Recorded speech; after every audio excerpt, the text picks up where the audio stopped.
அனைவருக்கும் வணக்கம்.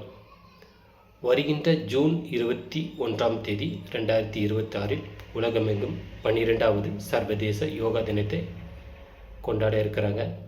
நம்முடைய பிஎஸ்எஸ்எம் மற்றும் பிஎஸ்எம் இணைந்து சென்னை வில்லிவாக்கத்தில் உள்ள அஜந்தா விஜயசங்கர் மகாலில் 2 நாள் தியான மகா யக்னம் என்றதொரு சிறப்பான நிகழ்ச்சிக்கு ஏற்பாடு செஞ்சுருக்கிறாங்க. அதாவது ஜூன் 20 மற்றும் 21ஆம் தேதியில் இந்த நிகழ்ச்சி நடைபெற இருக்கிறது. நமது அன்றாட வாழ்க்கையின் மக்களுக்கு ஏற்படக்கூடிய பிரச்சனைகளான பயம், கவலை, கோபம், மன அழுத்தம், மனநோய், உடல் நோய் இவற்றை அனைத்திற்கும் ஒரு எளிய தீர்வு அப்படின்னு சொன்னால் தியானம் தான் இருக்குது. லட்சக்கணக்கான மக்கள் இதனை கற்று பயனடைஞ்சு இதனை மற்றவர்களுக்கு கற்றுத்தர வேண்டும் என்ற ஒரு எண்ணத்தில் இந்த ஒரு நிகழ்ச்சி ஏற்பாடு செய்யப்பட்டுள்ளது. தியானத்தை கற்று அதன் முழு பயனை அடையுமாறு பிஎஸ்எஸ்எம் மற்றும் பிஎஸ்எஸ்எம் சார்பாக உங்கள் அனைவரையும் கேட்டுக்கொள்கிறேன். சுகம் பெற வாரேன். நன்றி.